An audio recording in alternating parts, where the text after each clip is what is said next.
right, gentlemen, we are now live. And before we start, let me go over a few things.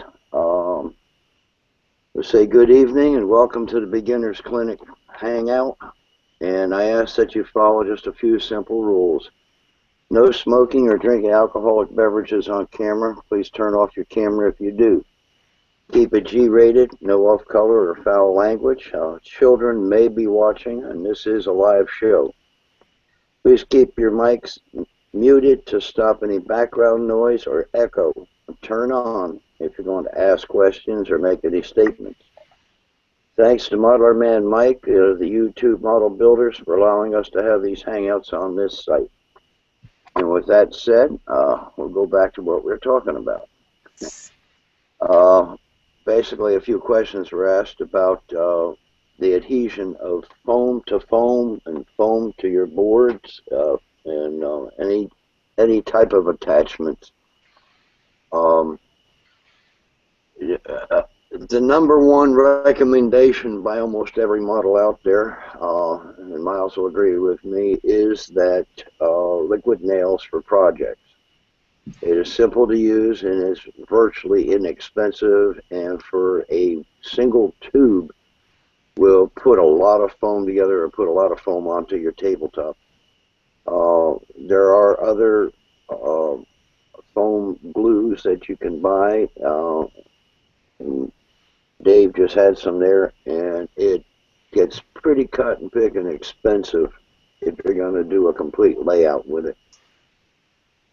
And that was one of the last things that was just said. And okay, we want to continue. This is phase 5 of basic scenery. We have started out with going from bench work, planning, track planning and laying out your track work on into the scenery. We have seen different aspects of constructing scenery on the layout. The object is staying away from 90-degree corners in the backdrop or the table to the backdrop. Always get a flow-in type of look to it, to where it looks more realistic and less of that blunt edge. We have done different things on plaster and foam for rock and scenery basics.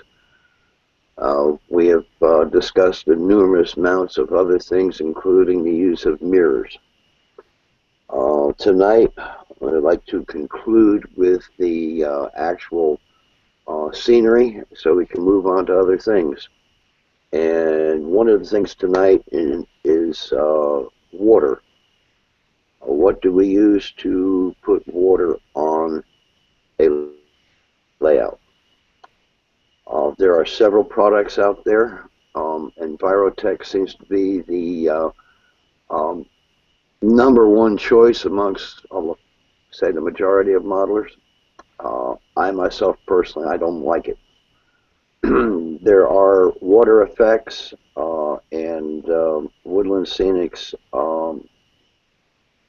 just basic water, they call it. I prefer using the Woodland Scenics pellets, and they will melt under heat. Get an old pot, put them in there, measure out. It'll tell you on the back of it how much to use for how many square inches. And when you melt it all down, as it's starting to cool down a little bit, pour it into where you want it. Make sure it's sealed all around the area so it doesn't leak out while it's in that liquid state. The good thing about this is if you put it into a joint between two modules, you can take a utility knife and cut the joint. When you put the module back together, use a heat gun or a hair dryer set on high, and you can actually melt that surface back together, and you won't even see the cut.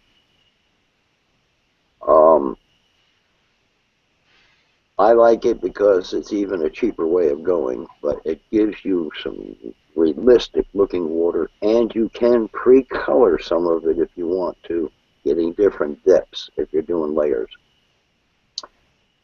Now that I've said my piece on the subject, let's go to Miles. Gentlemen, this is Miles Hale. He's our guest tonight. He is one of the leaders in track planning and layout design. He and Bill Brannick worked a lot together. I've met Miles years ago, and we talked about everything from live steam to tabletop model railroading. I'll turn it over to Miles and let him tell you what he thinks about the different types of materials to use for making water. Okay. Fran does a clinic at the Amherst Train Show, hands-on, where she lets everybody have at 4 different materials to pour water. One of them is Envirotex. The other is Magic Water. The third one is Woodland Scenic's Realistic Water. And the last one that she does is Woodland Scenic's Water Effects. She does not do the pellets. I have to stop and think. I think we used to call that realistic water. Yes. At any rate, the pellets, I thought they were going to be the end-all solution for water when we found it while I was there in the R&D department 20 years ago. The Fran fielded a phone call from a client who had bought some, a customer, and because she was working customer service there at Woodland Scenics, and the guy said he was in O-scale, and he had poured a river along the front edge of his railroad for 60 feet or so, and ran his big boy down the benchwork, and he said he was having a great time until he heard the cracking. And he said at every intersection between supports for his railroad, he would hear a crack, then a crack, and then a crack as the big boy crept down the layout. One of the not so good features about the pellets is that when they dry, they become very brittle, very hard. And with his layout flexing, it tended to crack. I know Jimmy Daly's layout here in Kansas City has done the same thing, but he has a river that's 2 feet across and probably 20, 25 feet long. So I agree with Bill on one thing, and that is that I think the pellets are absolutely fantastic. They're easy to use. I use them when I'm doing smaller ponds, smaller areas, something fairly small where I'm not going to get flexing in the layout. Otherwise, I think it's a toss-up on what you use between Envirotex, Magic Water, or the smooth water product from Woodland Scenics. They all pour out smooth. You all have to do some kind of trickery to get them to have waves. You have to blow with the hair dryer as they cool with just plain air and put ripples in them. Fran's favorite material for water, and mine too, is the Water Effects, but that's only because we normally do rivers that are flowing, and we want to show water in movement. And the Water Effects is very, very thick. It's as thick as that Eileen's glue that you were holding up earlier, or as thick as the liquid nails you were talking about. And it's pure white. It takes 3 or 4 days to dry, but if you'll be patient with it, it will dry absolutely clear, and you have absolute control over it. You can make waves, you can make ripples, do all kinds of things with it. The thing that's most difficult to do with it is to make it smooth. So that's why I say you almost have to have the other product, something in your back pocket that you can use if you wanted a perfectly smooth pond. Like Bill said, most people use Envirotex, Magic Water. They say theirs is the best, and it certainly works pretty well. Envirotex works 1-to-1, mixes 1-to-1. The Magic Water, I believe, mixes 2-to-1. So depending, Fred doesn't like to mix magic water because it takes a little more mixing and measuring to make it come out right. But the Woodland Scenic Smooth Water product, the only comments that I fielded on it from people using it in the field is that it is an acrylic product and it never dries. Um, Especially if you're in the south where you get a lot of humidity, or if you're in Kansas City where I am right now, it'll never dry here. We've had rain for weeks. Um, but nonetheless, um, it does have the tendency to stay soft and not dry. So my stick always is you need to try something and see how you like it. And if it works for you, that's great. Use it and have a good time. A lot of people use Mod Podge. Yes, I've heard of them using it. I've also heard of them using Future Floor Wax. Right. Have you tried any of them products? I have not.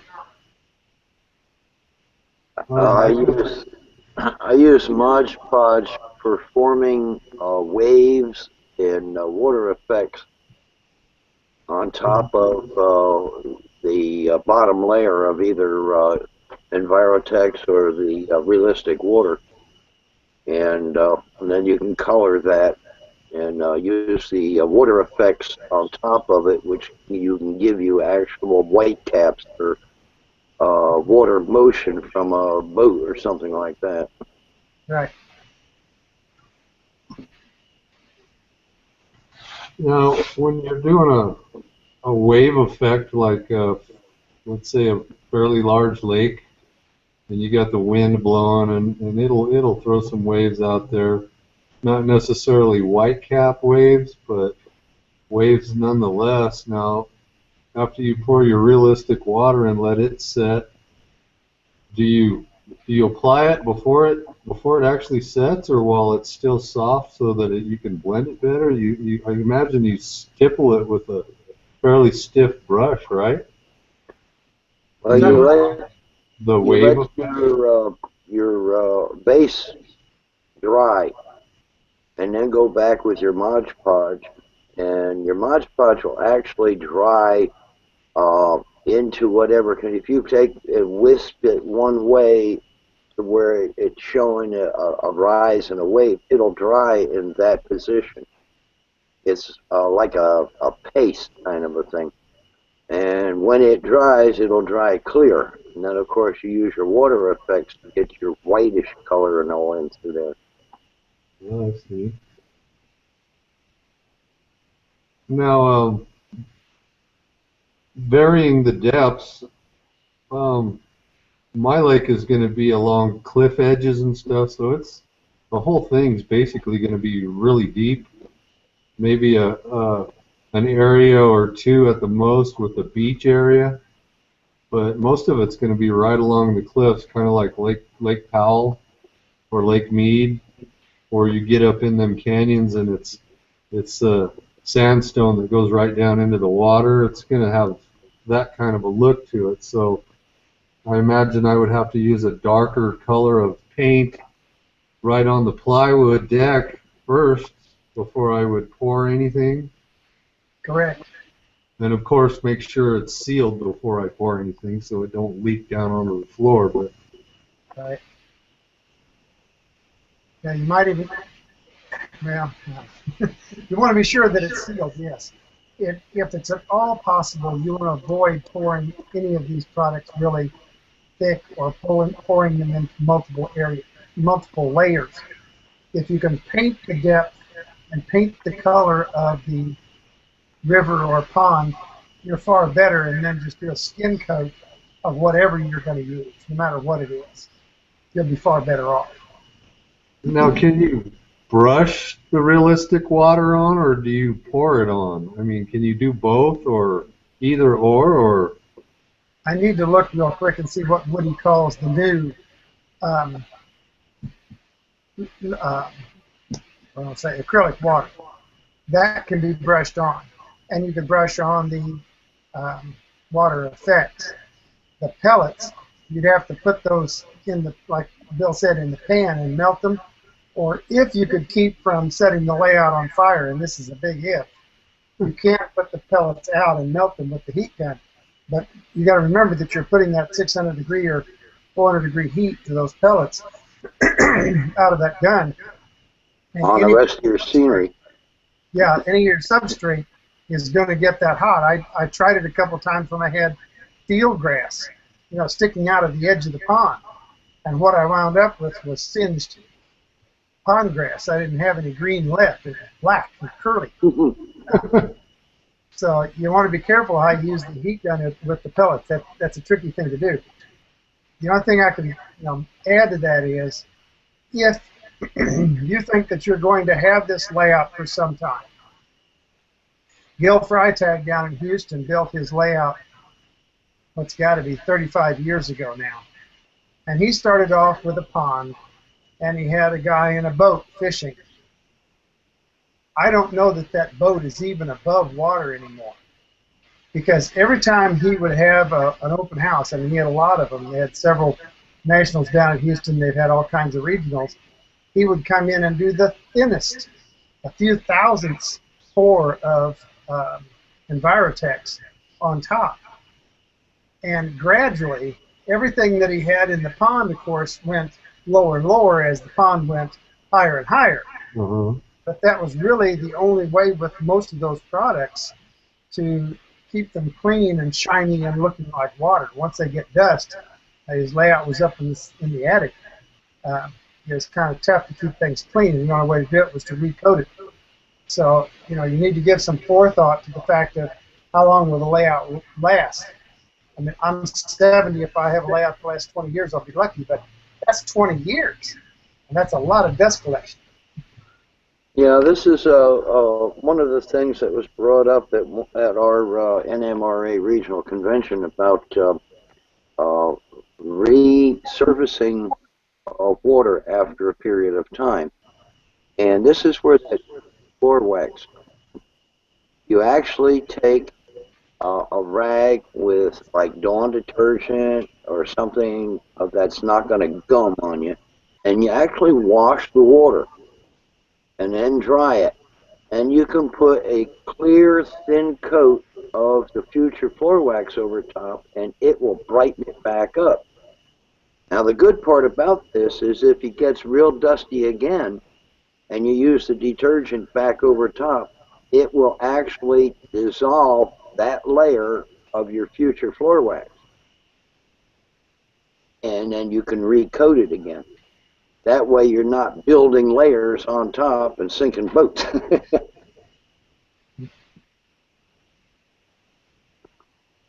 I think Woodland is recommending now also that you can use a light, and I mean water mixed in, alcohol, and rub over it and renew some of these Woodland Scenics water products. Now, not the pellets, but the smooth one and the water effects.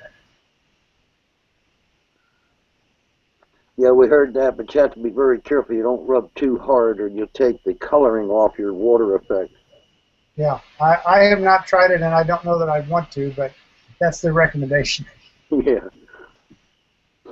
All right, any other questions on water? And actually, the fella that asked about it, I don't think he's here tonight. I do. When we're talking about excuse me, about dust accumulation, if that's something that you were to take a small paintbrush and go over your water weekly to knock the dust off, this will increase the longevity of the water. Oh, definitely. Anytime that you clean off any dust is going to help. The only problem is that if you have a real dusty environment, you started getting dust on your trees and everything else, and then you're going to start knocking your scenery apart trying to dust all that off of there. They do sell a can of canned air that you use for cleaning computers and all with. Yep. If you take that stem, do not use the stem that comes with it, because all that's going to do is give you a bullet kind of a air effect on it. But just hold it about 14 inches away every now and then, and go by and just whisk it side to side and blow with some air, real light, just burst. Don't hold it steady. Will clean a lot of the dust. It'll move it around and get it off your table. But if you hold still in areas, you can blow your trees apart and things like that if you're too close. So be very careful when doing it. I used to have to take care of all of the demo layouts when I worked at KD Microtrains, and then when I worked at Wood and Scenics and later at DPM. And basically, there's a real movement nowadays to move towards paper as a building product, going back to what we did 50 years ago, and making buildings out of cardstock and paper and all kinds of stuff. The only drawback to that is the way I used to take care of all those layouts was to take a little wet water, which is nothing but a spray bottle with water in it, and a couple of drops of soap, and spray the railroad down. Literally give it a rain shower. You might want to turn your power off, but at any rate, you just give it a rain shower, and you'll literally wash that dirt right off of the trees. Sorry, I'm from the Ozarks. There is an R in wash. Okay, so take the bottle and just spray it down, and you literally wash the buildings, the trees, and everything down. Real quick method. Usually, if your heater's on at all in the house or air conditioning, everything dries out pretty quickly. The danger is if you have paper buildings or paper car sides, they're not going to like that water. Yeah, that's an old school thing. I've seen it done several times, some with good effect, some with a devastating effect. And I mean, it virtually washed ground cover away and everything. And I thought we all kind of got away from that kind of a thing. But in my case, I'm building all cardstock models, and water is not going to mix. It's your enemy. Yeah, so I mean, it depends on what you want to do. If you don't have a whole lot of ground cover that's going to get wet and hold moisture, you can try it. I have a question referring to like dust.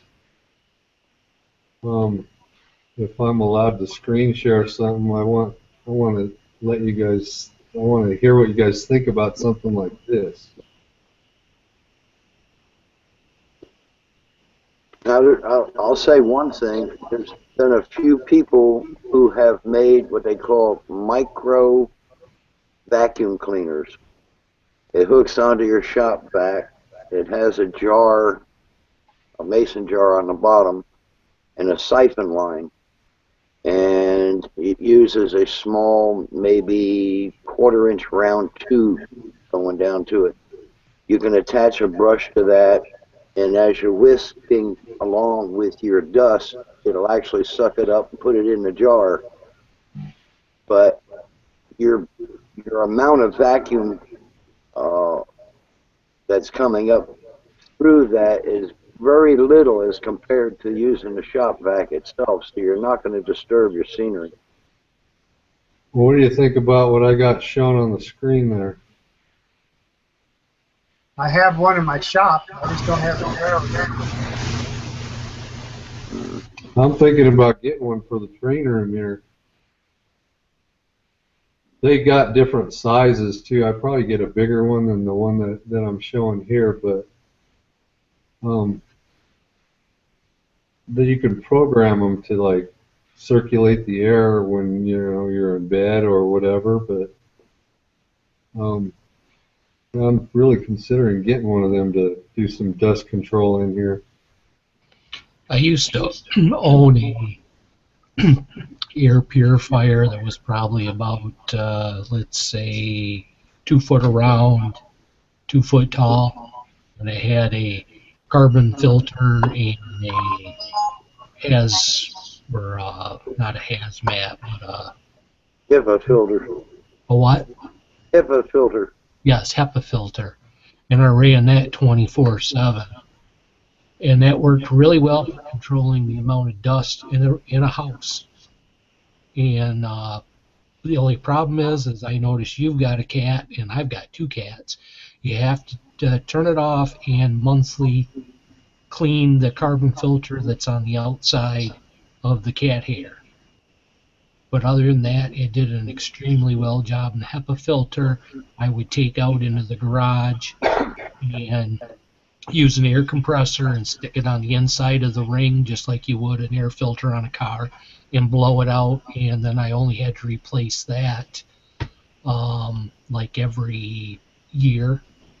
And those are, $20, $30, and the carbon filter you can get like at aquarium shops or any place that sells like carbon type. Charcoal. Yeah, and it's just a band that clipped around it. And that whole air purifier only cost me like $90, brand new. Yeah. I recommend anyone who has animals to either keep the animals out of your train room or get something that'll clean the air, because animal hair is going to be your enemy. It's going to get into everything. And I'll tell you, I haven't dusted in this little area that I have my desk for about 3 months. And I finally come in here to start dusting, and I'm pulling animal hair out of my speakers and everything else down here. So, yeah, animals in their hair is your enemy, believe me. We've gone into client railroads to work and actually had to unwind the cat hairs and whatever from locomotive drivers and wheels and Yeah, all kinds of things. exactly. And when it starts getting matted, it really does some damage. It'll burn motors up. Okay, let's move on to the next subject. um, Painting, coloring, washes, um, basic um, uh, setting your scenery up for realism. Miles, what do you suggest in using for paint and washes and things like that on scenery surfaces? You talking about just as a general cover before you put on the foam, or are you talking about rocks? Well, say you've already done your foam and you picked a color, your base color, and you painted it, and we're talking about making up a wash for that, or for your plaster before you put your ground foam on. If I'm doing the smoother surfaces, the rolling hills, whatever, the foothills, non-rock surfaces, then I go down to Walmart or Lowe's, Home Depot, someplace like that, look at their mist tint shelf. They always have a shelf off to the side of where they mix the paints, and get either a green or brown that I really kind of think is a pretty good dirt or grass color, depending on whether you model, arid areas or whether you're modeling back east or south where it's going to be a lot more green. And then I paint that on because that paint is dirt cheap. And if you don't get total coverage with the foam or total coverage with anything, all it's going to do is just show some of the ground cover kind of color through. You don't have to be as thorough in putting the ground foam down. It actually saves you money. If you're talking about the rocks, then that's a different story. Okay, back to that. When I paint the foam, I like to use expanded polystyrene, the white beadboard, a lot. But that's extremely porous, depending upon the grade of it that you get. But if you get that latex paint, that mist tint, and put a very thick coat on, it's amazing. It will skin over that and really give you a pretty solid base upon which to put your other scenery products. Anyway, I think it works pretty well. If you're going to color rocks, that's a different story. When I started at Woodland Scenics, I brought John Lawrence's coloring technique to them, and that's what they sell as their coloring product. Having said that, I almost prefer to go back to John's original concept, which is to use the Liquitex or the regular acrylic type paints. When I was at Woody and I was in the R&D department, I found a paint manufacturer that would make those paints that Woodland Scenic sells without the acrylics and the polymers and the anti-mold agents and all that kind of stuff. Because we wanted to be able to give all the model railroaders a chance to put that color on their rock, and then if it wasn't right, wash it off. Take some hot soap with water, and you hit that Woodland Scenics paint, and it will go back, if not totally gone, it will at least go back to extremely light where you have a second chance. If you use regular acrylic paints, you need to pretty much get it right the first time, or you're going to have to recover the base color or recoat with plaster, because it's hard to take that real acrylic paint off because it has all those fixatives and polymers and acrylics and everything in it. Having said that, it depends upon the area or the part of the country that you're in. If I'm doing East Coast, I did a rock for a Woody demo one time, and I painted it with their gray. They have a slate gray, and they have, I can't remember, they've got another gray. Anyway, I stained all the rocks with that gray paint first, and then came back and added a little of the yellows and a little of the browns, because in New England, most of the rocks are a deeper gray, and the other colors are more highlighted. If I was doing colored rock around Missouri, it has more of a base coating of yellow and brown, so I would start with the yellows and browns and apply the gray over the top of that. And usually a black wash after I do any of these things to get back into the cracks and crevices.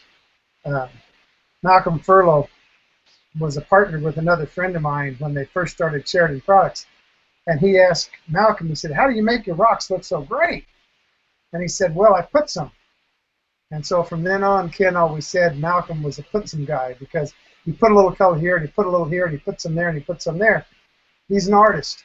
I'm not an artist. I'm a technician. I need more instruction than put some. So what we found was that what Malcolm did was he took white, literally white, and brushed it on the tops of the rocks to make highlights. What we found was that we could take a black wash and put it over everything as a last coating, and it would seep back into the cracks and crevices and shadow all of that rock detail and leave the fronts automatically much lighter and highlighted. So it did the same thing that Malcolm was doing as an artist. We just didn't have to be an artist in order to accomplish it. Long story short. If I was doing Western rocks, I would go to a burnt. Anything to an artist that says burnt means red. Burnt umber, burnt sienna. They're all reddish colors. Some are dark, some are not. So, you know, it depends on what kind of colors you want in the rocks. The rule of thumb with rock castings normally is the first color is dominant, and any other color after that is going to be subordinate or much lighter than the other color. So whatever color, you need to go out and look at the area where you're modeling and see what the dominant color is. Put that color on first, and then start with the other colors as accents. Suggestion, anyway. I know you've used foam in the past. Yeah. For doing rocks and mountain faces. Do you recommend as a dominant color of using a latex paint to where the washes will adhere to it better? If you... Flat latex. Yeah. We looked at doing gesso, which is a base paint that a lot of artists use. The gesso will take some stains, and so you can come in and paint over your rocks with gesso. The difficulty with that is that the gesso is very thick, and you will lose some detail in the rocks in covering it with the gesso. But again, that depends on the kinds of rocks you've got. If you've got really finely faceted stuff in N scale, I would be extremely careful with the gesso. If I was doing HO or O scale with the more smooth-faced rocks or big granite faces, you certainly don't have to be so concerned about taking the detail out with gesso. Hmm. Gesso will stay. How about just a plain flat latex paint that you can get at Walmart or something? I think you would have some trouble doing it because, again, it has the acrylics and the polymers and the sealants and the anti-mold, chemicals in it, and it's meant to skin over and lock out whatever else is going to be put on top of it.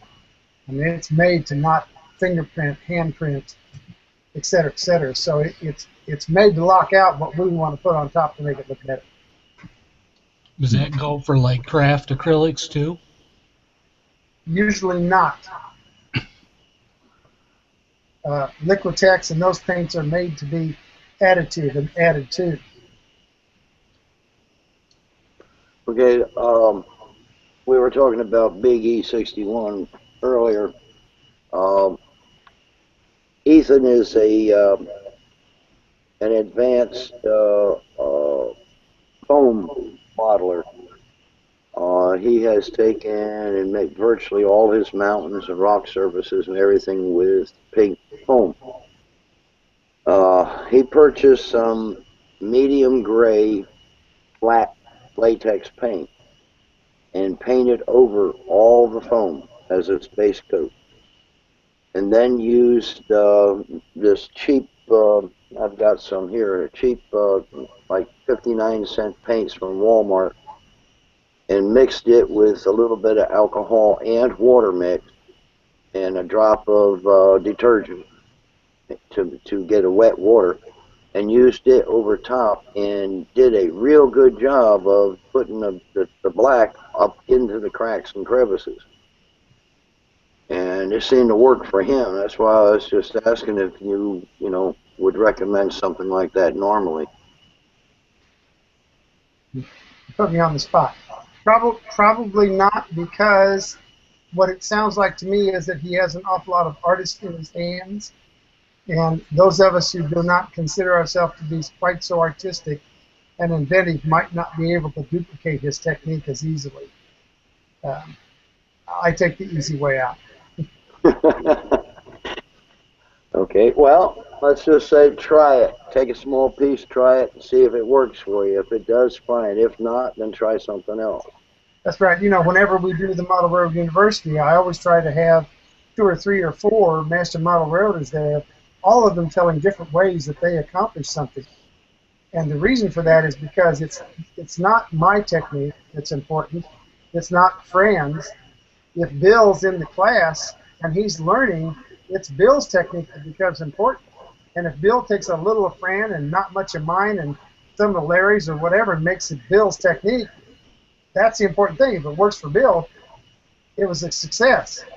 And if that guy can take paint and add to it and whatever and make it look good, that's great. That's his technique. That's his success. I might not have quite so much luck in trying to duplicate his technique, but I have techniques that I use that, for me work. So that's all that counts. Well, that's the thing. That's why I'm trying to get it open for everyone to take and try different things and pick out whatever works best for them. Right. Okay, another thing, doing plaster. A lot of people nowadays are not like we older guys used to do, is sit there and hand carve rock in plaster.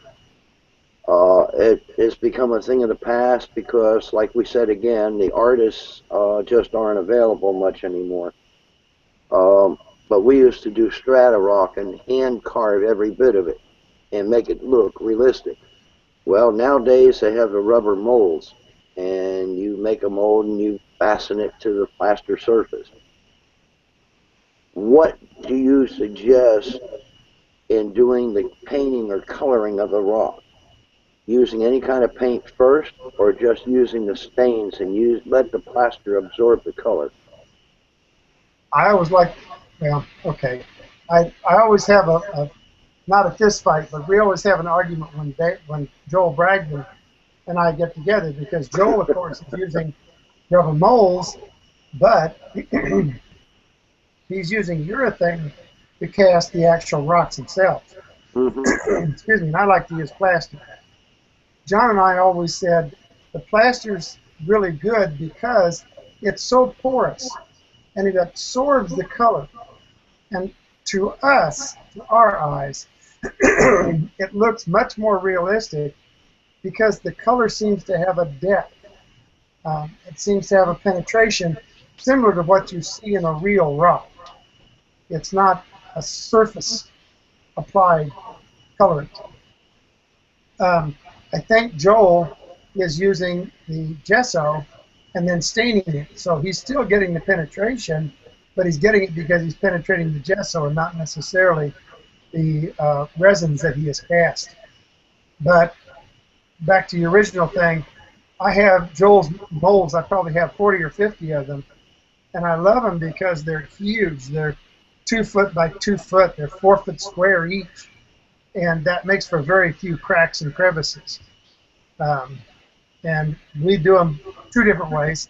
One I call shingling, where I laid the mold down on the floor, pour it full of plaster, wait until it gets kind of a shiny coat on it, so it's almost dry but not quite.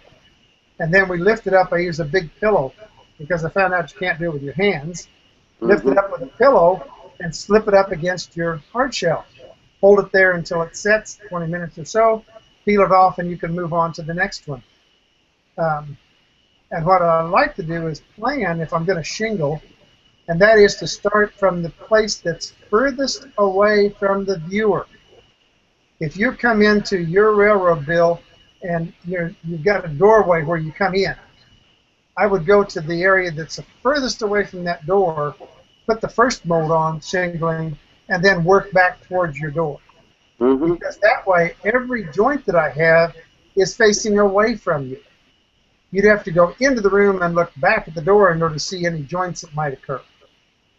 The other thing is, I only do that shingling.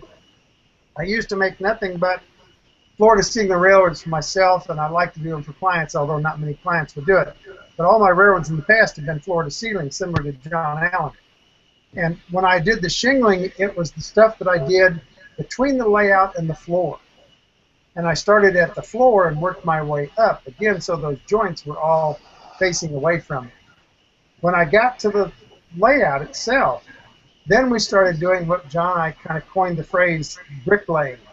We would take the molds, again, put them on the floor, but this time we let them dry totally. And then we took them and we broke them or cut them lots of time with a bandsaw and fitted them together as tightly as we could possibly get them together. And then you take molding plaster, wet the castings that you just cast, take the molding plaster, put it on the back of the wet castings, slip them up against and let that mortar, that molding plaster, ooze out to the front. Then you can take your dental tool and flick it from one casting to the other, and it will automatically carve between. Again, we're trying to do it without being an artist. If you let that dry then for a couple of weeks so that everything gets kind of the same moisture content, then you can come back and stain it. And to us, it looked absolutely fantastic. So we use 2 different ways to get the rock effect, both the shingling and the rock stacking. It also made for a more even or better looking rock face. John used to have a friend who passed away, unfortunately. He was the lead geologist for Phillips 66 in New York. And as such, he always looked at rocks and railroads. And I don't know what anybody's railroad looks like, so I'm not casting aspersions or anything. I'm just saying it's our observation. When we go into a layout, to me, it's very obvious that somebody has not looked at what they're doing. I mean, the overall effect may be great, but rocks don't go polka dot. They don't go up here and down here and over here. And all over the place. If you've got rock, it's like you talked about, Bill, it's strata. And so when we would build layouts for clients, if I had a rock strata, a particular mold of Bragdon's, at 4 feet off the ground, let's say, and the layout was at 3, everywhere where I was going to put that rock around the layout, I would put that same type of strata, and Joel has a bunch of different types of rock, at the 4-foot level. Whatever I put at the 3-foot level, I put that same rock type all the way around the layout at that level, so that it looked like Mother Nature. Rock, when it originally was formed, mountains and everything formed, pushed up out of the ground, you're talking of millions of years of compression. That's correct. And each part of it is a different layer. So you want to model the same thing, each layer of rock as it comes up, be it sandstone, granite, a coal, a vein, or whatever. Everything is in layers. Yeah. I had a couple of beginners that came over and wanted to work with me when I had the layout in Louisville, Kentucky. And I didn't think about taking my molds and marking them on the back side. And I showed them how to mix plaster and gave them a couple of mountains and minutes sized molds. They were a little over a foot square. And they cast, for a couple of hours that night, and they were just beaming. They were so proud. And I was glad because they had done, I don't know, probably 10 or 12 square feet of layout, which is saved me doing it. I walked over to look at it, and my face just fell, and I'm trying to be positive about it. But what they had done was they had taken the molds, and they had one level, they had one straight up and down, and then next to that they'd have another one that was on an angle, and another one that was straight next to that. This rock strata was going all over the map, and it just didn't look real. And so we talked about it a little bit, and then they agreed that they would tear all that out and do it again next week and do it with a little bit more. But what I did was I came back in on all my molds, and I painted 2 big red stripes in the horizontal format. And I told everybody from that point on, when you use these molds, those lines go horizontal. They don't go vertical. You can flip them 180, flip them upside down, but don't flip them 90 degrees because they really start looking weird. And that seemed to help some to make the rocks look a little bit more realistic. Bill? Anyway. Bill? Yes. I got a comment if it's okay. Yeah, go ahead. First off, how you doing, Mr. Hale? We've never talked. I am a fan. Thank you. Yeah, I'm working on a layout down at Hobby Shop, Traymaster Hobbies in Beaufort, Georgia. One thing we've done is we had styrofoam to pink foam, and we put plaster rocks on that, glued them up to it and all. And Mike, the owner of it, because all of us, this is a learning class for us on Wednesday nights. He handed us some latex paint, and he says, paint the rocks.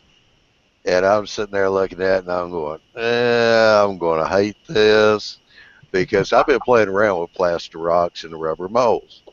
And I used Woodland Scenics paints, then I'm down a little bit, but I don't prime the rocks or anything like everybody's talking. And I would just go in and paint it with Woodland Scenics paint, let it soak in. If it wasn't dark enough, I'd just put a little bit more back on it. And these rocks I was doing were coming out looking really great. I'd use Indian ink and alcohol wash, put on there like you were talking about. It just goes right in those crevices.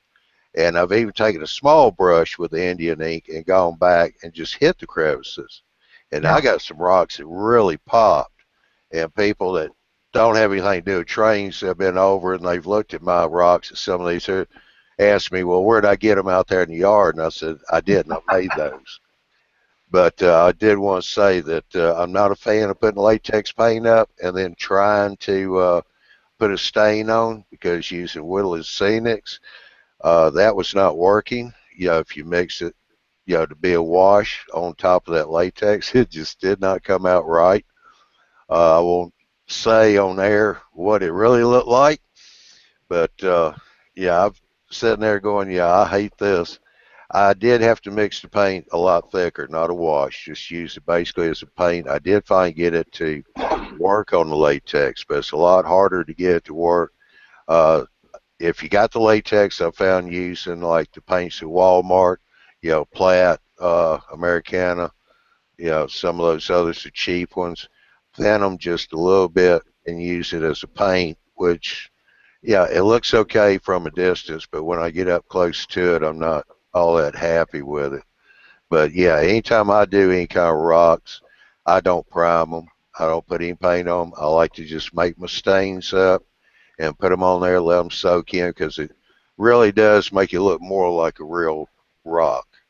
And I'm a bigger fan of the Indian ink and alcohol when it comes to the black wash, especially on plaster. Yeah, that just seems to work really well. It really gets down into crevices. And just by playing around, like you said, I'm trying to find my own way with this. But if I go back with a small pointed brush and use my Indian ink wash and just go back and hit the cracks again, or certain cracks, and kind of put more Indian ink in there, it really makes things pop out too, like that. A Yeah. little more time, but hey, if this is a hobby, something to, keep you from getting in trouble. Stay out of the wife's way, so you're not getting hit with the frying pan. So you want to take your time with it. But yeah, I find using that method there works a lot better, because I learned we might put that latex paint on there. No, just stay away from latex paint when you're doing rocks, or hills. Leave it alone. Well, before I went to work for Woodland Scenics, John Lawrence and I really wanted to take his coloring technique, which is what Woodland Scenics has, and sell it. And at the clinics when we did it. And so we looked high and low. I mean, I tried everything, gesso, whatever, to paint those rock faces with, because what we wanted was something that people could paint on any surface. If you carved your rocks out of wood, if you carved them out of foam, if you carved them out of whatever, that you could paint this magic substance on and stain it, and it would come out looking like rocks. We never did find that magic paint to paint on these surfaces and make them work. And that's why we keep going back to the plaster, because, like you say, it penetrates and it just makes that rock actually come to life. You can't imagine the kind of life that you can get out of a rock. But yeah, I had people that came into almost every railroad I built and said, "Wow, how'd you get those rocks?" or "Where'd you get those rocks?" Yeah. And it's hard to duplicate plaster. It really is. Yeah, I've become a really big fan of Smooth It too. While I'm doing rocks, I'll mix that up, because it does give me a little bit of working time. And once I get the rocks up there, I'll use the Smooth It in between. And usually before it's really too dry or cured out, I can go back with a wire brush or a pick and rough it up in between the rocks and make them basically blend in, like that. Yeah. Tried joint pound compound one time, because when I first started doing this, people were talking about, use joint compound, it's great. Yeah, it looked like an earthquake after a couple of days when it fully cured. Yeah. And couldn't find out. Now you got to put that on in real thin layers that just keep building. And I'm going, I can mix Smooth It, put it in there as thick as I want. I don't get these cracks. Yeah. I'll leave the joint compound on the sheetrock. Yeah. Yeah. Yeah, when you're putting foam together, whether it be vertical or horizontal, whichever way you're going to put it in to carve it, once you get it all carved, you can use a little bit of the Smooth It or the Class 2 spackling compound, which is a ready mix, and just take your finger and just lightly stick enough into the groove where the two pieces come together to hide that. That way you don't actually see each piece stacked up on each other. Yeah. Yeah. And the only thing I'd add to that is when you do smooth that, put your castings together, come back with something in the way of a wire brush, a pick, or something, and rough that surface so that when you go back in to stain, then that all the rock is porous and it takes that stain kind of more or less evenly. I mean, you don't want it to be real even, but sometimes if you smooth things over, they tend to skin and knock color out. So a little roughing helps. Yeah. Right. Right. Now, I have a question. Um, can you more of the gesso? I've seen it on a few videos, but can you explain more of what it is? I'm not a chemist. You haven't been around me very much, several of you, but I was actually trained as a PE teacher. So anytime I'm talking electronics and it gets over my head, I say, well, I'm a PE teacher. You know, I defer to somebody else to answer the question.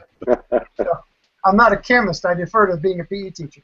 At any rate, the only thing that I understand is that it is an artist's medium for applying on canvases to pre-treat that canvas before you put other colors on. Yeah. And it essentially, my understanding from a couple of artists here in Kansas City is it does not skin over like normal latex paint will. They put leveling chemicals in it to make that paint level. Even if it's on a vertical surface, it'll skin and it'll be perfectly smooth. They do not do that with the gesso. They leave it so that it is porous on purpose so that it will adhere, absorb, etc., other colors that are applied to it after it dries. Yeah, my understanding was it's used to seal the canvas up so you didn't have the actual pattern of the canvas there. It helped, get rid of that so when you're painting, that didn't kind of bleed through. Right. That is but correct. it did have teeth to it, so your paints and all that would stick to it. Right. Gesso is used to seal canvases and to hide the texture of the canvas itself. Yeah, you're the printer, so you know more about it. And I also was an artist for many years. Oh, okay. So yes, gesso it's basically a sealant for canvases. Got it. They're doing that on a layout in the Bay Area in where is it, near Benicia, Concord, or sorry, Martinez. So very realistic of the Sierras. So I just wanted to know why it was their method of choice. So I would assume, Matt, that there's probably they have somebody who is an artist who is going to do their rocks.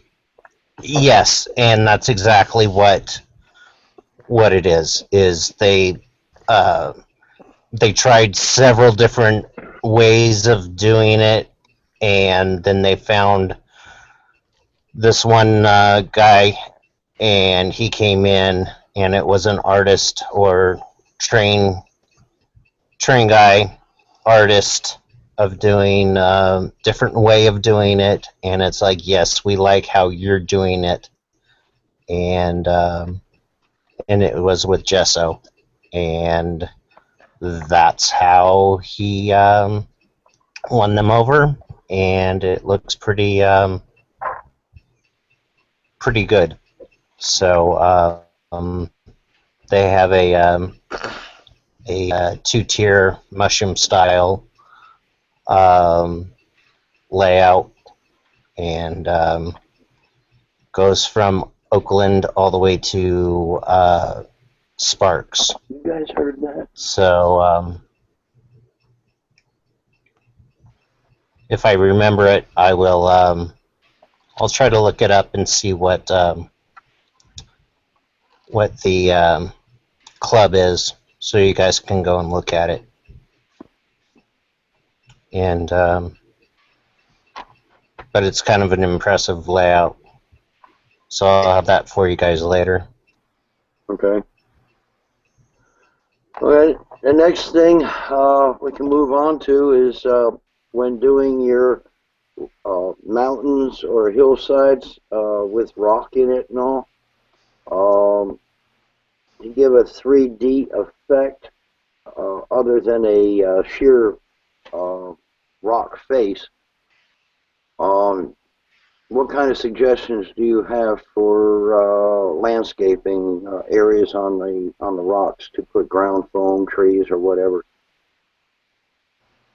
You talking to me?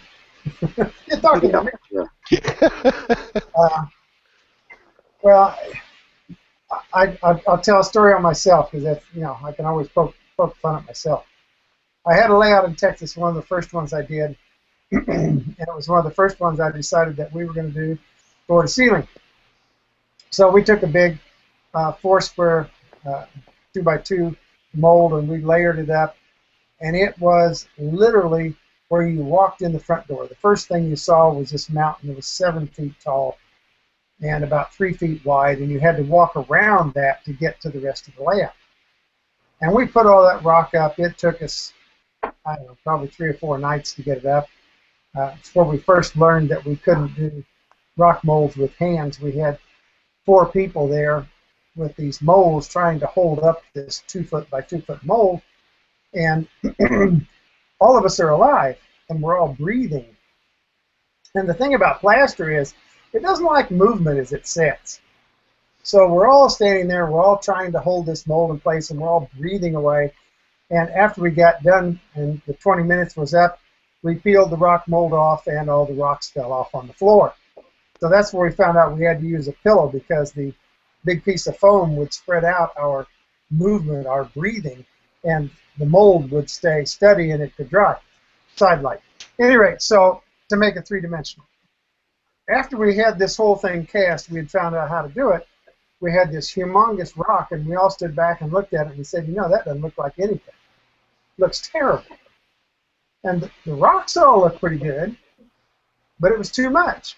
And it was nothing but solid rock. And I don't think there's any place around where you have solid rock and nothing but.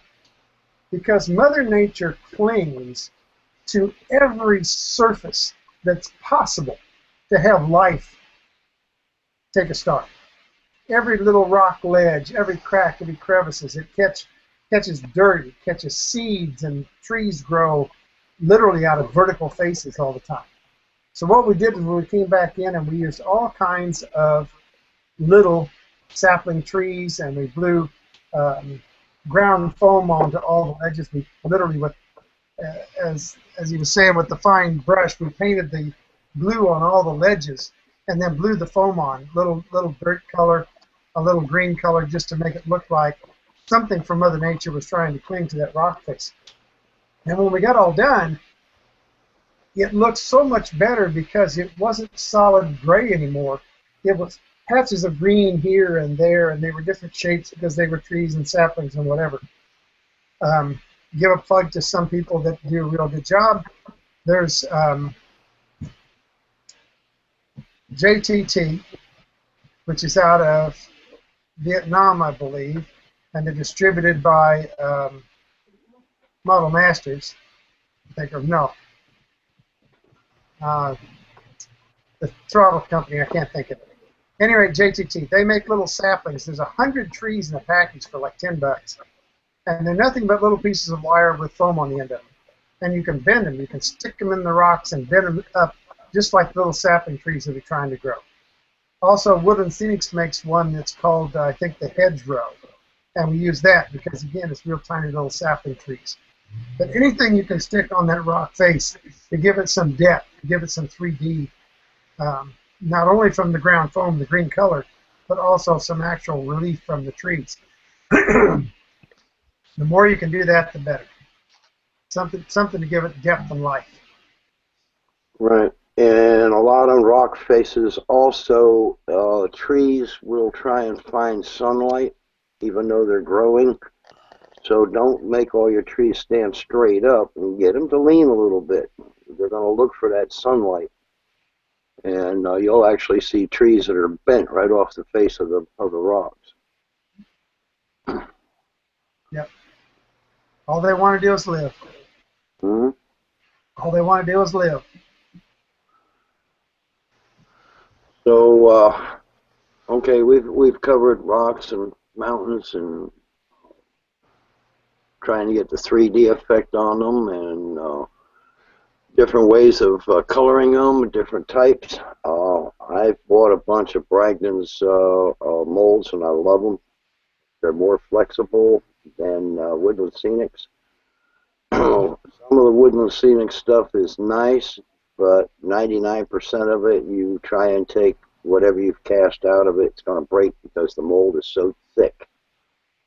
It's just hard to work with. We've tried coating them with different substances and all to try and get them to release. And other than actually using a latex covering on the inside to make it release, there's hardly anything else. We've used wet water, we've used dish soap, we've used whatever you can think of. And What's your casting material? using a plaster hydrocal mix. Wow, it's cracking on you? Yeah, it's hard trying to get them out to release out of the mold. Johnny had the same problem with the little 1/8 inch thick castings. Every time I tried to get them out, they'd break. Yeah, that was just those little creek rocks that Willie and Scenic just came out, that mold. Those things are so thin. I mean, it's a 16th of an inch. So you don't have that much hydrocal in there. And every time I try to just gently work it around the edges like you normally do to break the edges loose and then start popping it out, well, them things are breaking up. The Woodland Scenics molds, I've never had a problem with those as far as all my other rocks. I just use the wet water in them, pour my hydrocal in there, and let it dry because, I mean, you got a lot of volume in those molds. And Yeah. I just peel it around the edges first and just keep peeling it, going around it. I don't try and pop it all out at one time. I just keep going around in a circle, peeling more and more and more, and just kind of lightly pushing from the bottom, in the center up, so the rock's kind of going up and the mold's coming down. And I'll pop a rock every now and then, but most of mine, the Woodland Scenics, I've never used any other rock molds. They pop out pretty good. I don't have any problem with those, using just light hydrocal. Well, I'm doing N scale, and Yeah. I've got the rough cut strata mold, and every time I try to pop something out of it, it breaks because it sits so deep into the cuts in that mold. Yeah. And so I bought one from Bragdon, and it was it's a bigger one. It's like 1 foot by 10 inches of the fine cut strata, and I can actually mount it and then peel the mold off of it after it's dried from mounting, and it works out a whole lot easier because the mold is so much thinner. I mean, you can ball that thing up into your fist like this and let it loose. It comes back out again. Yeah, Bragdon uses a pure latex for making his, and they are a lot softer, a lot more pliable. Mm-hmm. Yeah. I got a question. Rubber just a little bit hard to work with. I got a question. Not exactly rock mold, but we were talking about rock face and the scenery part of it and all. Watched trackside scenery where what's his name, Bill? Uh, Ricardo. Oh, Joey Ricard. Yeah, Joey. Now I watched that video several times. I went out and bought that furnace filter, and I'll be daggone if I get that thing to work. I'm trying to do the ground cover, where you got the kind of little bushy stuff that grows just kind of flat on the ground. Usually has a few vines running out. It's a viney type stuff. The only thing I've so far gotten to work is using like polyfiber, and just pull it to where it's really thin. And I'll give it a spray can of green or either a brown, whichever. Just give it a little variety. And while it's still wet, I'll throw my ground foam on that. Some of it I've used the Scenic Express leaves on too.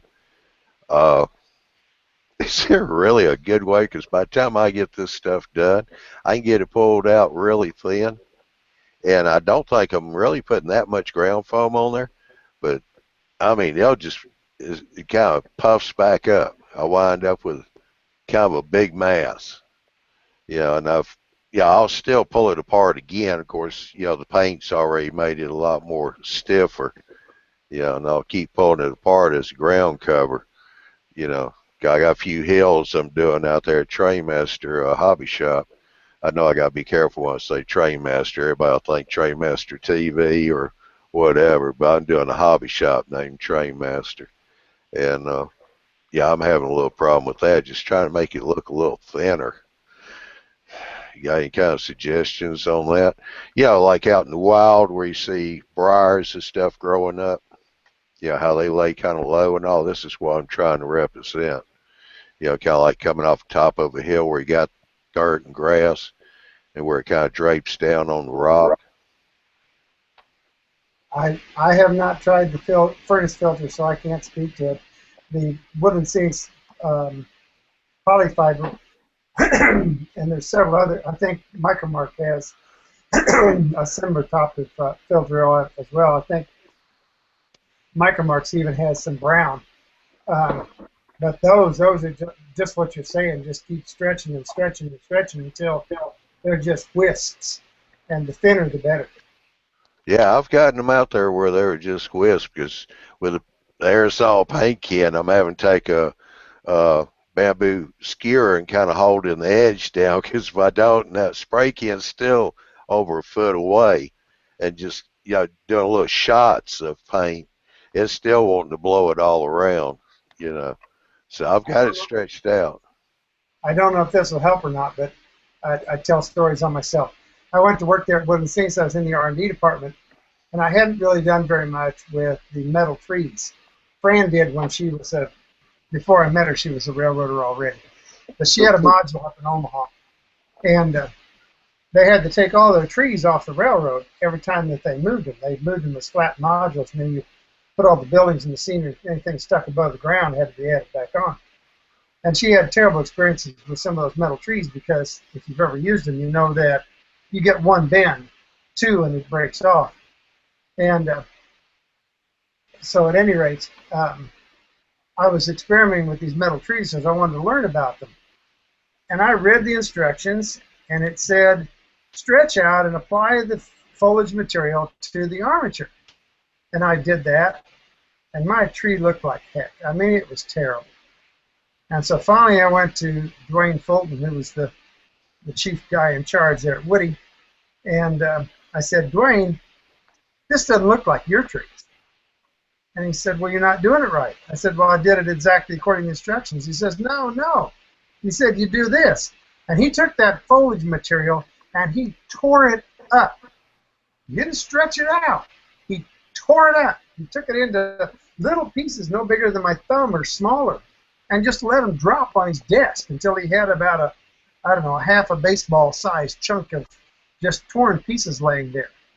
And then he took his hands and he kind of gathered them up a little bit, took a hold of it, took the tree armature, and he threw it onto the armature, and he kind of pulled it a little bit, and it looked great.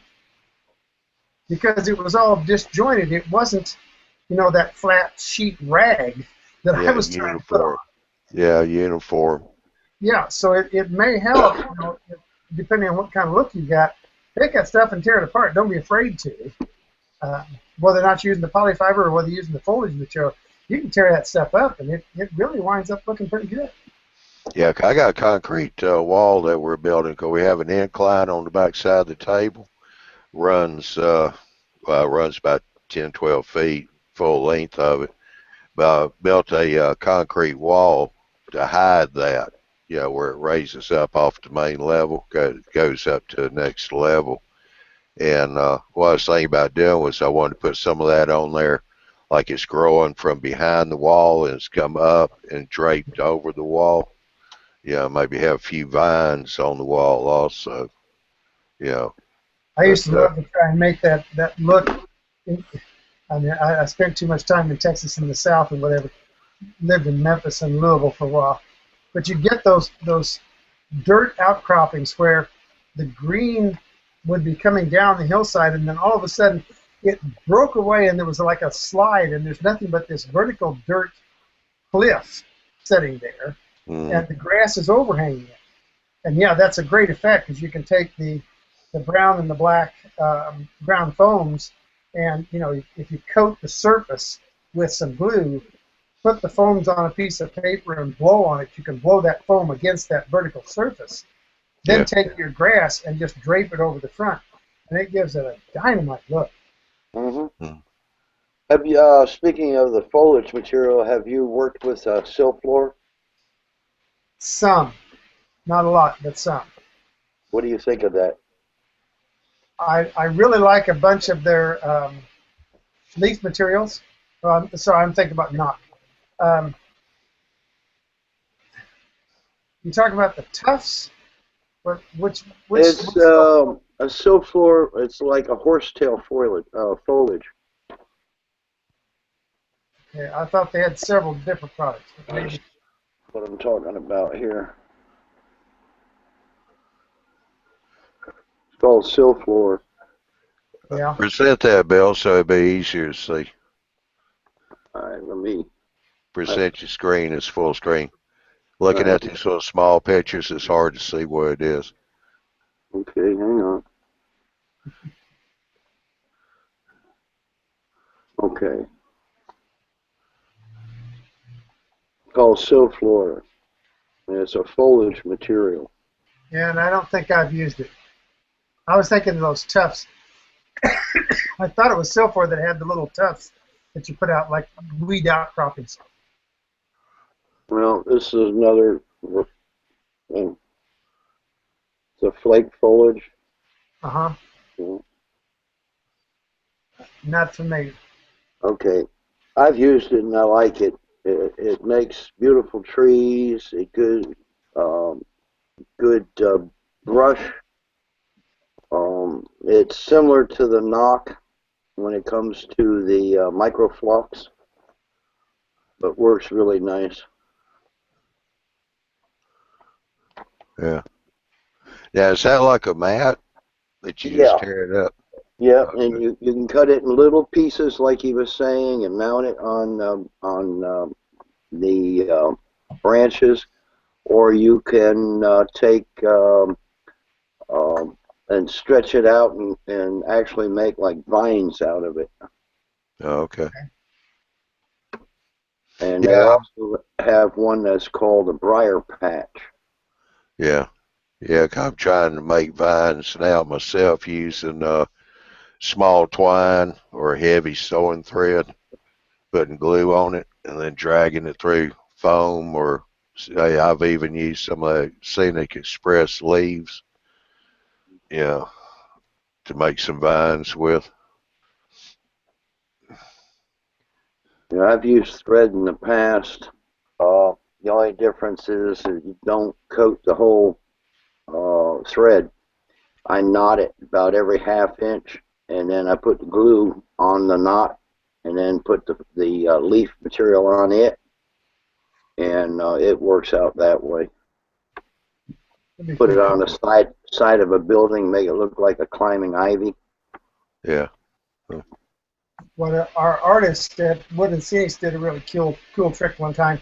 He took brown pipe cleaners and coated the top of the pipe cleaner with glue, and then rolled that in the foam. And if you plant that in rows, it looks like crop rows of like cabbage or leaf lettuce or something like that growing up. It really makes for a neat effect. Oh, okay. Yeah. I just saw a fellow, Jack Hackaway. He's up there in Canada. He's a young fellow. Might well look at some of his videos if you get a chance, because for somebody starting out, he's doing some pretty good stuff. One thing he was doing that I thought was pretty neat was he took corrugated cardboard and just tore one sheet of it, one side off. So now you had the corrugation showing to make your rows, and he painted just the top of it with white glue and then sprinkled ground foam on it to make it look like a garden, the different rows in the garden. You know, I was trying that too, but I think I put a little too much paint because my cardboard it went every which way except the way I wanted it to. So I, I have to go back. I like it just too thick. I just put too much paint on it. Yeah, spray it in layers. Let it Yeah, dry in between. yeah. I have a question. Go ahead. Um, First off, Bill, you need to unpresent yourself, if you would. No, I he's not have presenting. And my actual question is for you, Johnny. On the Woodland Scenic Creek bed stones that you purchased a mold. Uh-huh. Um, has anybody ever purchased anything from Woodland Scenics that's already precast? And my question question. is, the reason I ask that is because I see they sell it precast. Does it show up at your house not busted all up? Uh, I don't know. We don't have it down at the store yet. Now, Miles is probably the better expert on that or knows more about it. But yeah, I know Will and Scenics, I think, starting to put out a line of precast rocks. But one thing, somebody, I'll get back to those creek rocks real quick. Somebody was telling me to try, and since it's such a thin pour, maybe try mixing some white glue in the hydrocal. Maybe Miles has got a thought on that just to make the hydrocal more uh, brittle or Pliable. whatever so it doesn't break when it comes out. The only thing that I've ever done that really seems to help is what do they call it? Yeah. It's not dish rag. I tried my wife's hose one time. Don't ever do that because it's elastic and it tears molds up. But cheesecloth. You can get cheesecloth and one layer of that and put it in your mold, and it's just like putting fiberglass in there. It adds a ton of strength. It's like putting rebar in. Oh, It okay. really makes it strong. All right. Yeah, when you first started saying that, I was thinking, that cheesecloth is as thick as what those rocks are coming out, but once you wet it down, yeah, it flattened out some. So you That's would right. put it on the Yeah. back of the back of it? No, just lay it in the mold and then pour your hydrocal in on top, right? Right, or put the hydrocal in and then just wet the cloth and just kind of rub it over the back side. Yeah, it just has to Oh, barely okay. be there, and it'll reinforce it. And you really don't want to interfere with that face taking the detail. So I'd pour the Yeah. plaster first, then put the cloth in the back side. Yeah, okay. It Okay. is a real thin mold.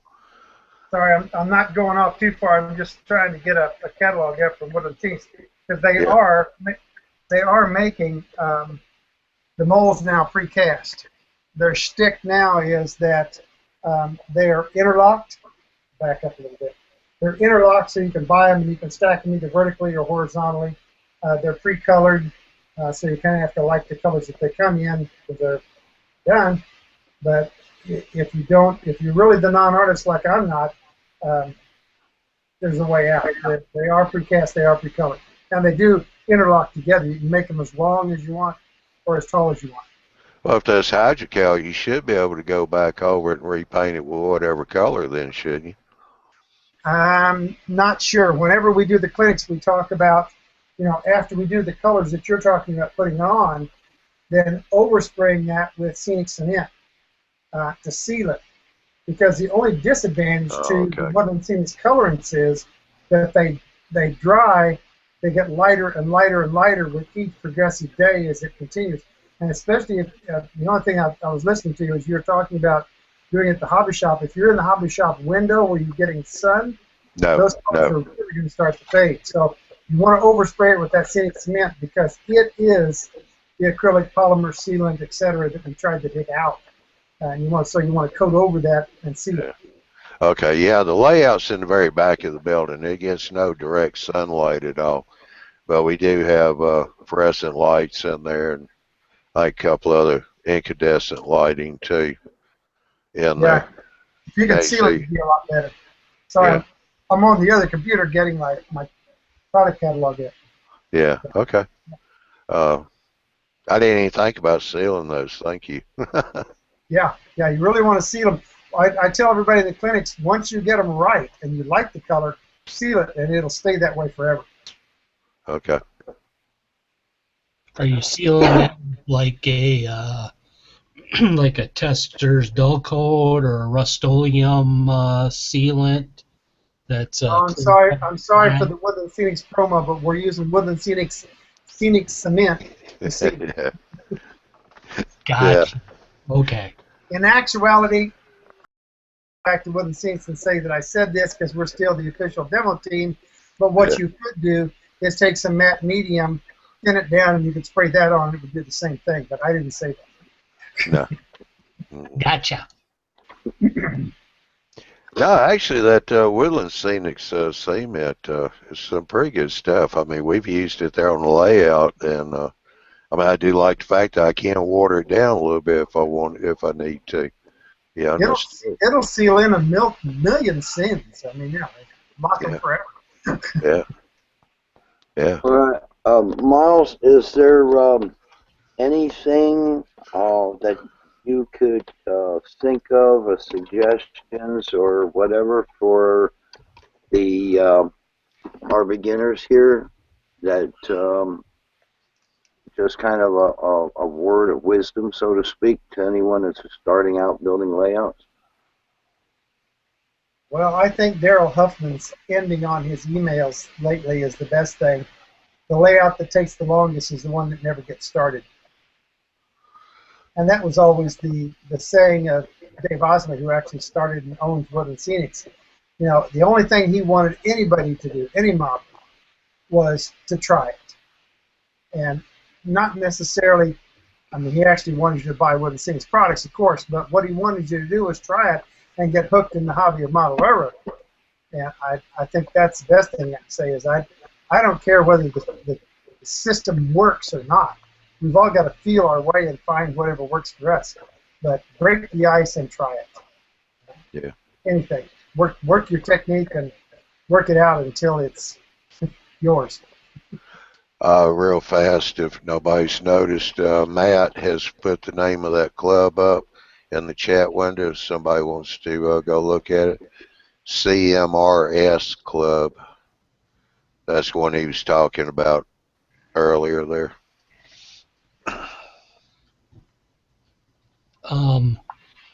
Miles, I have a question for you. Excuse me.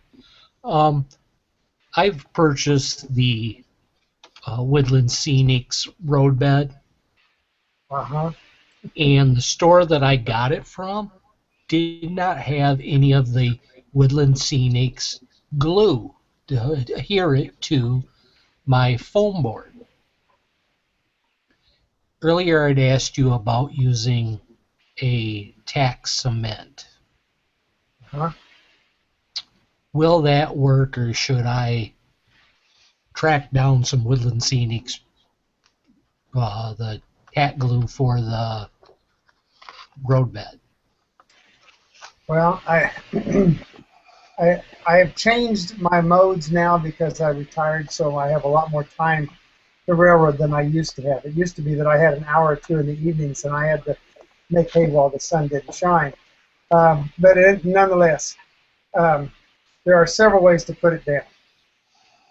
We were discussing early on the glues and putting foam together, and the problem there is that if you use a water-based glue, Elmer's, etc., we did some experiments at Woody when we were trying to figure out how to put that foam together. If you smear it over a large surface and put the two pieces of foam together, it will seal all the way around the outside edge of wherever the glue is, and the center, because it's locked in by the foam and by the glue, becomes like a bottle. And all of that glue in the center tends to stay moist and not do its job. So Woody came up with the foam tack glue, which is supposed to be a glue, and it does, dry between two pieces of foam where there's no air getting to it. If you're going to put that roadbed down on paper, Celotex or Homosoap, or if you're going to put it down on wood, plywood, or lumber, you won't have any problem because those substrates will absorb the moisture out of the glue and cause it to stick. Otherwise, as Bill was suggesting, the liquid nails. If you're putting it on foam, you may have to go for the liquid nails that's made for foam, because some of the liquid nails, original products, will actually melt the foam. You don't want to do that. They make some that are actually foam compatible. Liquid nails for projects. Yeah, and the other thing, this is the thing that I always liked when my time was very limited, because I could lay more roadbed and track with this stuff faster than you can lay with anything else. And that's their low temp glue. Comes in the gun, and not hot, not the high temp stuff like they used to sell, because that again will melt into the foam.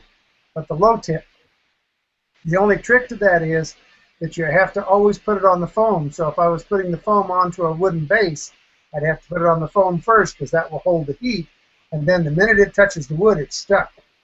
The disadvantage that you have to be careful of is that when you put it down, it's going to be a bead coming out of the gun. And if you put that roadbed down into that bead, it's going to be humped. So what I would do is I'd take a little piece of foam, I call it a screed, but it's just a flat piece of foam, run my bead along for 6, 8, 10 inches, because that's about all you can do before it begins to cool. Take that screed and spread it flat, and then stick your roadbed in. Lift up the other end where there's no glue, put down the bead, screed it, and put some more down. And if you keep putting that glue down flat, you can glue that roadbed down in nothing flat, pardon the pun, and then you can come back with that glue on top of that roadbed, that same low temp glue, spread it out, get it flat, and you can lay your track into it extremely fast. Either way works well. Thank you. And then I want to add one thing to it, because I think the N scalers are really geniuses at this. I learned this years ago. When I go to lay my track, even now in ON30, I lay it with crazy glue. The N scalers would come along and they would put a dot of crazy glue about every 6th or 8th eye. And the neat thing about that is it fixes it, it holds it in place until you're ready to ballast. And you can test run it, and you can make sure that everything works. If you have to pop it loose, you can pop that track loose on every 6th or 8th tie. After you ballast it, that track is trash if you try to pick it up. I mean, you'll never get the track back out of dried, hardened ballast. But I think laying it with crazy glue is another excellent way to lay track. It wasn't part of your question, but just had to stick it in. No, that's a good idea. Thank you.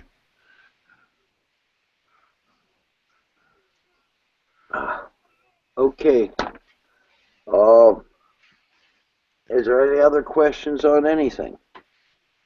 Anything that we've talked about in the past that you think Miles might be able to help with?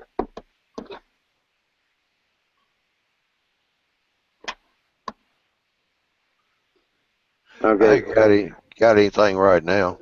Okay. Now, last week we were talking about, and I talked to you about this a little bit earlier, Miles, was about the 90-degree effect.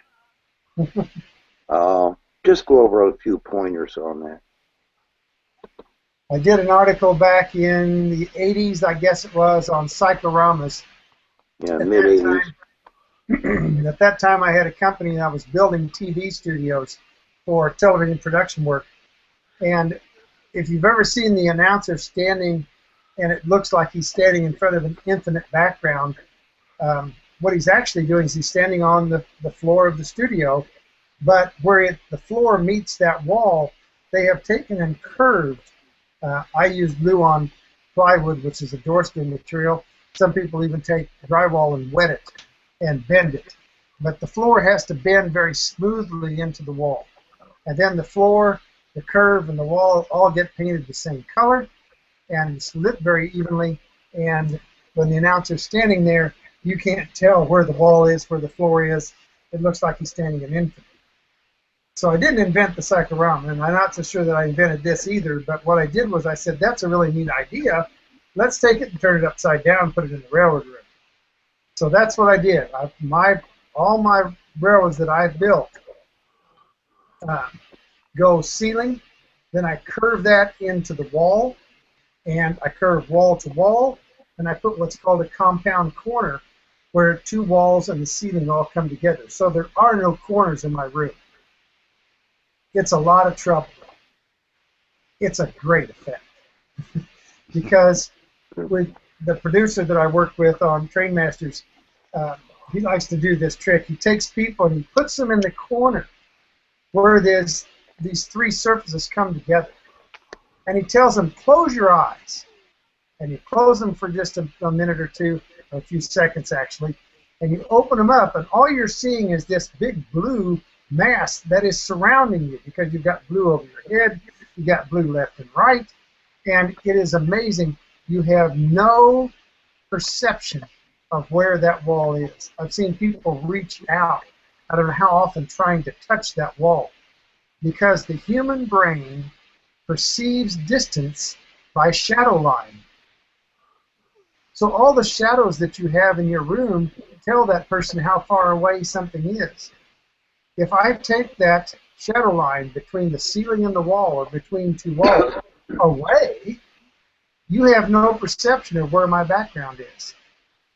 And that's what I like about the cyclorama, because all of a sudden the skies in my railroad room disappear. They go back into infinity. The railroad may be close up, but you can't tell where my clouds and where my sky are.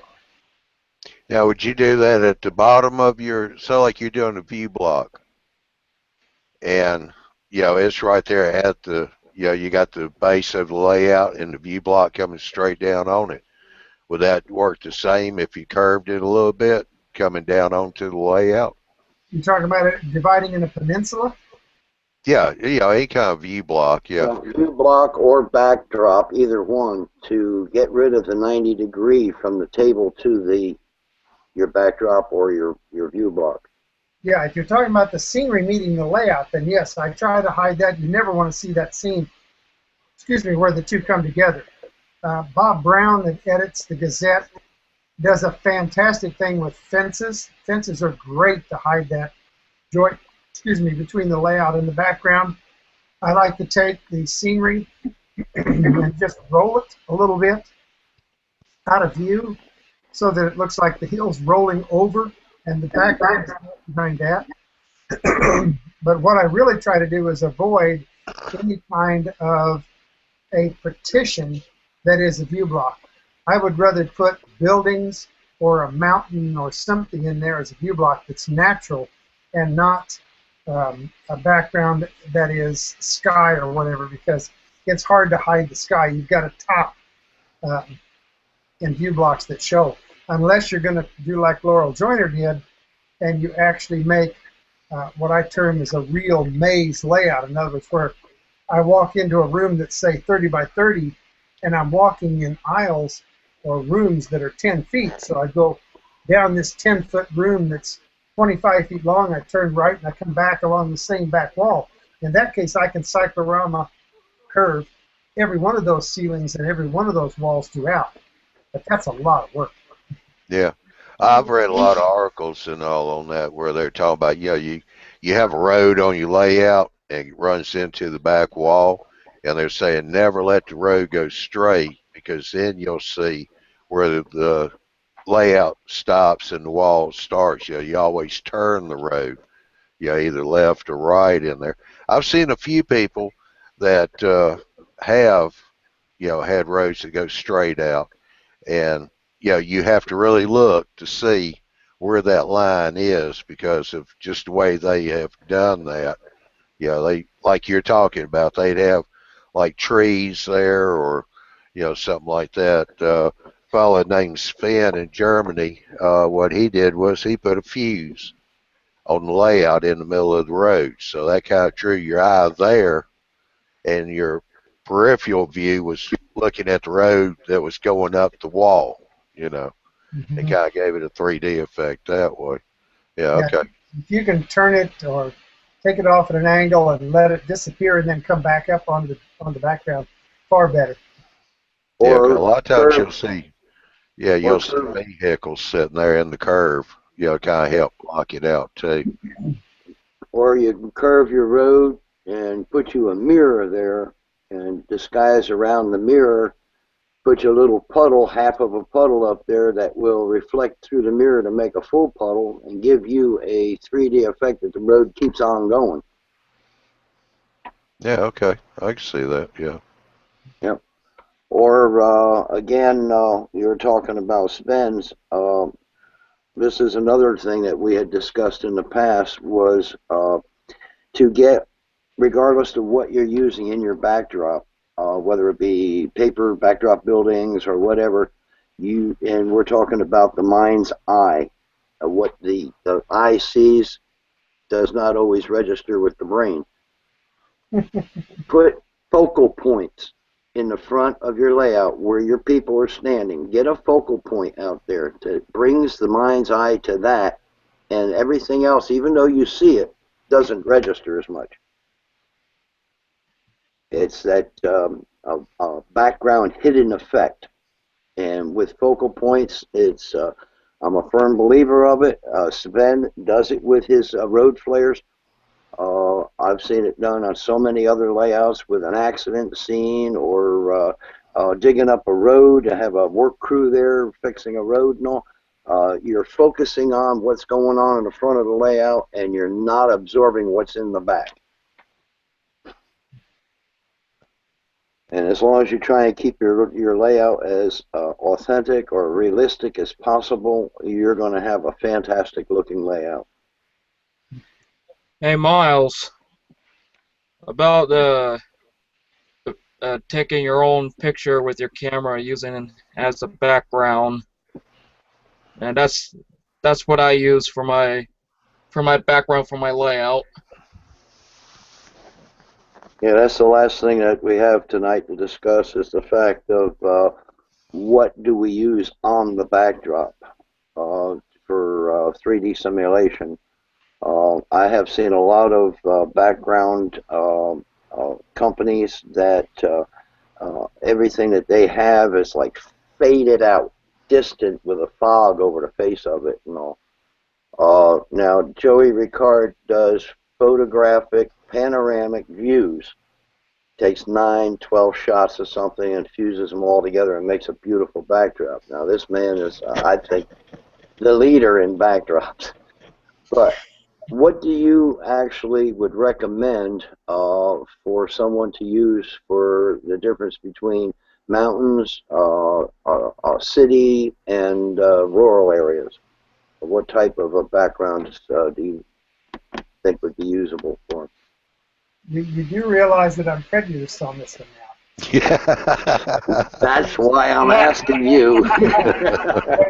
When we went to the 1985 convention in Milwaukee, NMRA convention, it was the first year that John and I had debuted our stencil painting technique for backgrounds. And, you know, for me, this is the stick that John always gives during the clinic, and I think it has a great deal of validity.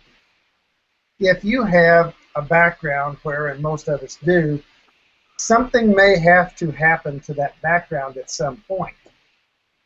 Then if you do it with a photograph, you need to be able to recreate that photograph again or repaste it or whatever after the plumber or the electrician digs into your wall.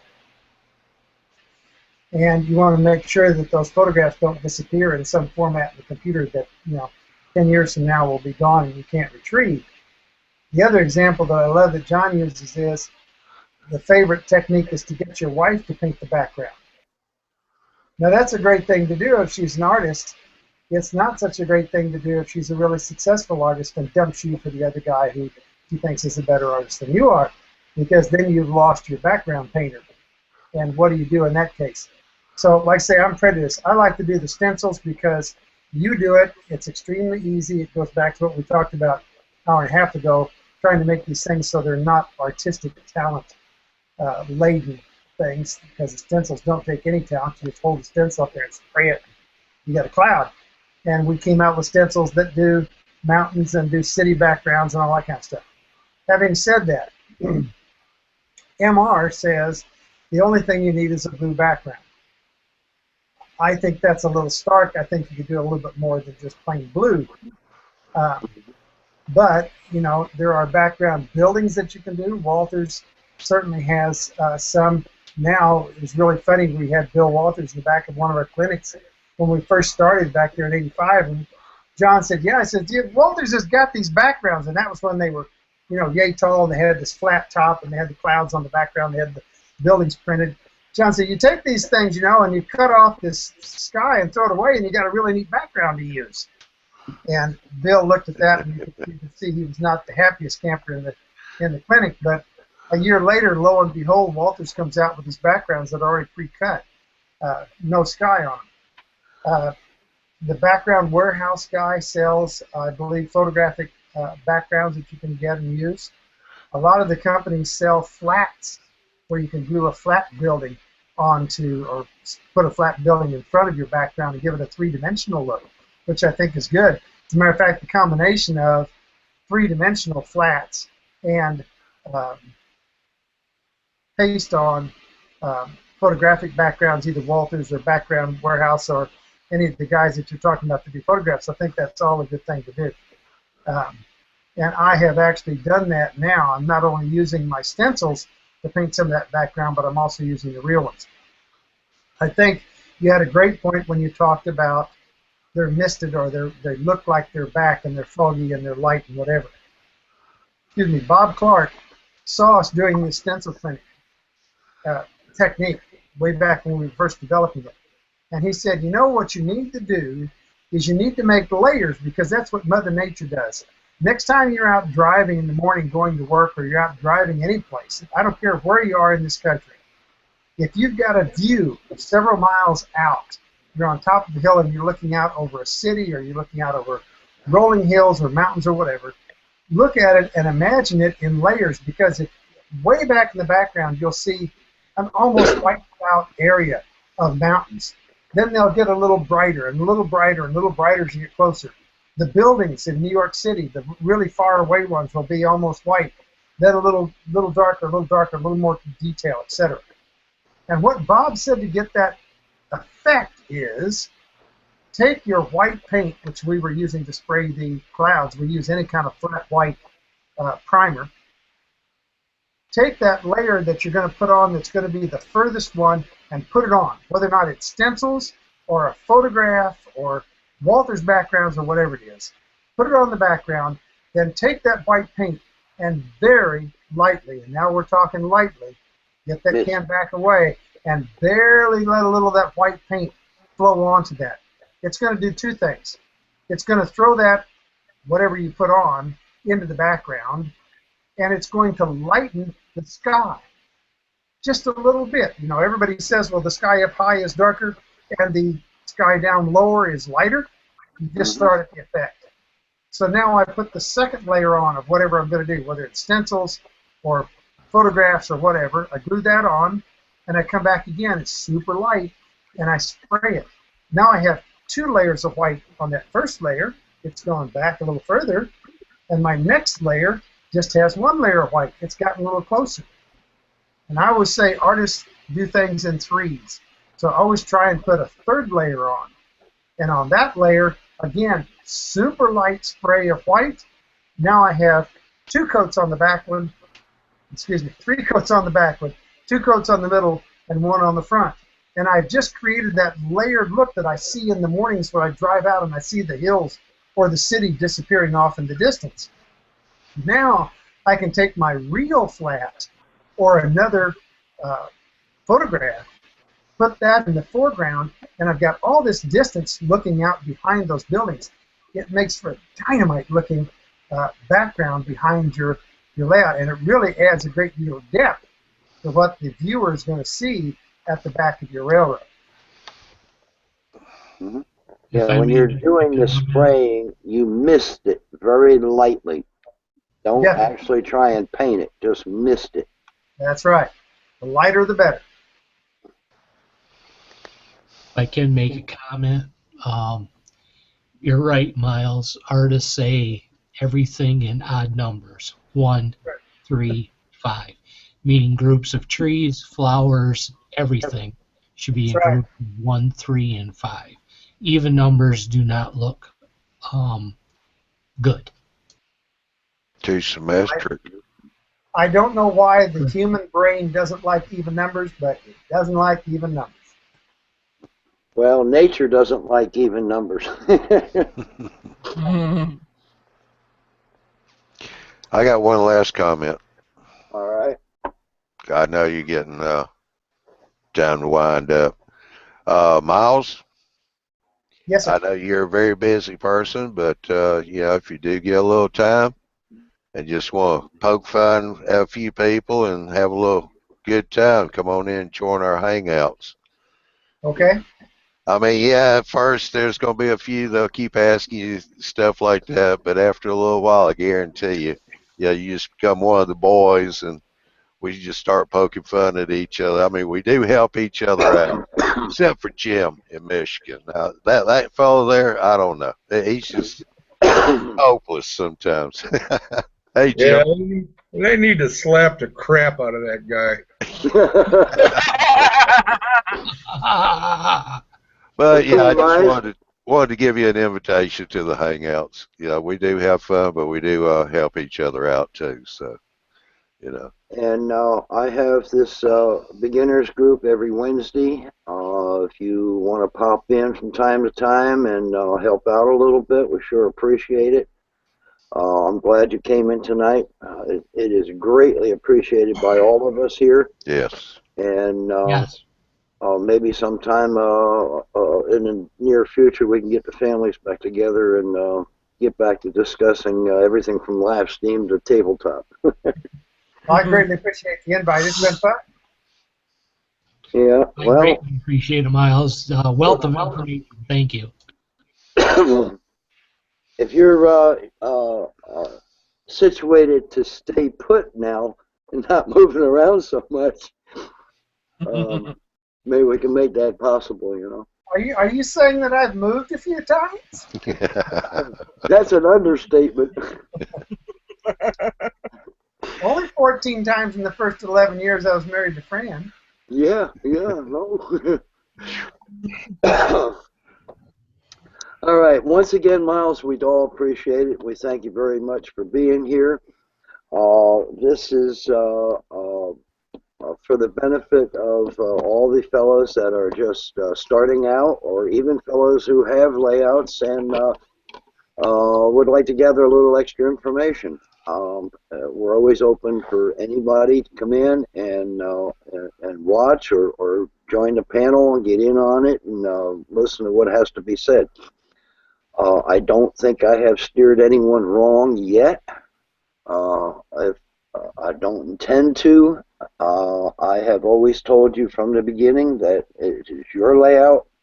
I'm only giving you suggestions and helpful hints, giving you tons of options to choose from. Pick whatever you think will work for you and try it. And if it doesn't, then try something else. But again, it's your layout. You build it the way you want to. We're just giving you the basics and the information on how to. Just don't take no stock tips from him. He had me buy a whole bunch of Kmart stock one time. Did not work well.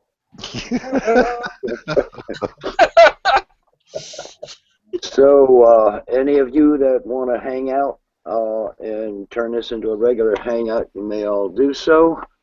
But in the meantime, this live show is going off the air. Thank you again, everyone. You're welcome.